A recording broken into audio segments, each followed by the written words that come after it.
اے نبی ان سے کہہ دیجئے اگر تم اللہ سے محبت کرتے ہو تو میرا اتباع کرو، میری پیروی کرو، میرے نقش قدم پر چلو۔ اب آپ سوچئے اگر ہم کاروبار کر رہے ہیں، فرض کیجئے کوئی شخص 100% دیانتداری سے کام کر رہا ہے، کوئی شخص سود کے اندر براہ راست ملوث نہیں ہے، نماز پڑھتا ہے، روزہ رکھتا ہے، لیکن یہ اتباع نہیں کر رہا جو حضور نے جو کام کیا تھا کہ غلط نظام، طاغوتی نظام کو جڑ سے اکھاڑ کر پھینکا جائے اور اللہ کا دیا ہوا دین حق قائم کیا جائے، تو اتباع میں کیا حصہ ہے اس کا؟ کوئی نہیں۔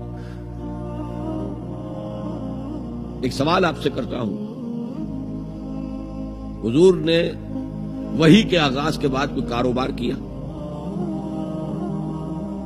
جی، آپ پہلے بہت اچھے تاجر تھے، بہت کامیاب تاجر تھے، اس وقت کا ایکسپورٹ امپورٹ، قافلہ لے کر جا رہے ہیں شام، قافلہ واپس لے کر آ رہے ہیں، لیکن جیسے ہی وحی آ گئی، یا ایھا المدثر قم فانذر وربک فکبر، اے لحاف میں لپٹ کر لیٹنے والے اب کھڑے ہو جاؤ، کمر کس لو، گرڈ اپ یور لائنز، اپنے مشن کا آغاز کرو۔ اس کا آغاز کیا ہے؟ انذار، خبردار کرو انہیں کہ زندگی یہی زندگی نہیں ہے، اصل زندگی آخرت کی زندگی ہے، اور قیامت کے دن تمہیں حساب جو ہے اپنا پیش کرنا ہوگا، جواب دہی کرنی ہوگی۔ You will have to face the grand accountability of the day of judgment۔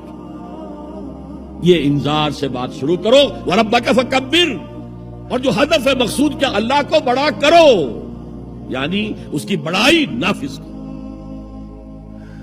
Parliament میں بھی اس کا حرف آخری ہو، لِتَكُونَ كَلِمَةُ اللَّهِ هِيَ الْعُلْيَا، تاکہ اللہ کا کلمہ سب سے اونچا ہو جائے۔ یہ نہیں کہ صاحب ہمارے تو 60% لوگوں نے یہ رائے دے دی، بس اب ہم نہیں جانتے کہ قرآن میں کیا ہے یا کسی اور آسمانی ہدایت میں کیا ہے، تورات میں کیا ہے، انجیل میں کیا، ہم نہیں جانتے۔ اگر ہم اس کے خلاف جد و جہد نہیں کرتے تو اتباع میں کوئی حصہ نہیں۔ جو اطاعت تھوڑی بہت ہم کر رہے ہیں وہ بھی جزوی ہے، کلی نہیں ہے، اسی لیے دنیا کی رسوائی وہ تو ہمارے ماتھے پر لکھی ہوئی، ضربت علیہم الذلۃ والمسکنۃ وباؤوا بغضب من اللہ، آج ہمارا حال یہ ہے۔ تو اتباع رسول، محبت رسول کا تقاضا، وہی جد و جہد کرو، وہی جد و جہد کرو، اسی کا نام جہاد فی سبیل اللہ ہے۔ بدقسمتی سے خود ہم نے غلط انٹرپریٹیشن جہاد کی ہے، جس کی وجہ سے دشمنوں کو موقع ملا۔ جہاد کے معنی جنگ، حالانکہ جہاد کے معنی تو جنگ نہیں ہے، جہاد جد و جہد کا نام ہے، کوشش، جہد کے مقابلے میں آئے گی تو وہ جہاد ہے۔ جہد یک طرفہ ہے تو جہد ہے، اور دو طرفہ ہو رہی ہے، رسہ جو ہے آپ ادھر کھینچ رہے ہیں وہ ادھر کھینچ رہے ہیں، یہ جہاد ہے۔ آپ توحید کا پرچم اٹھائے ہوئے ہیں، توحید پھیلا رہے ہیں، وہ شرک پھیلا رہے ہیں، یہ جہاد ہے۔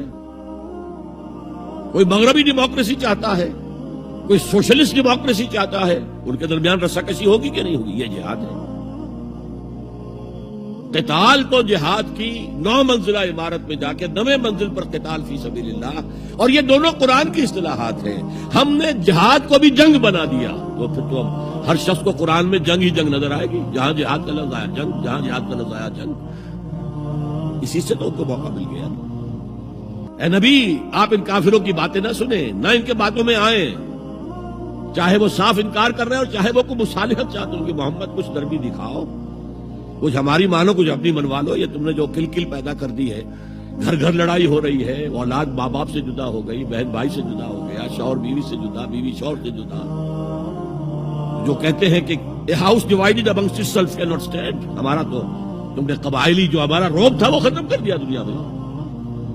لہذا ایسا کرو، کچھ مصالحت کرو، کچھ اپنی منوا لو، کچھ ہماری منوا لو۔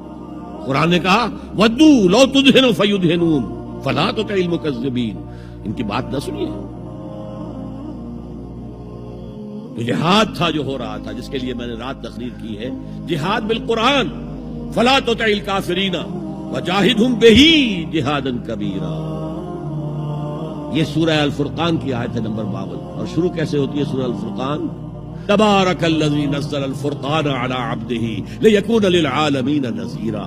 بڑی بابرکت ہے وہ ذات جس نے اپنے بندے محمد پر صلی اللہ علیہ وسلم یہ الفرقان نازل کر دیا تاکہ تمام جہان والوں کو خبردار کر دے، انذار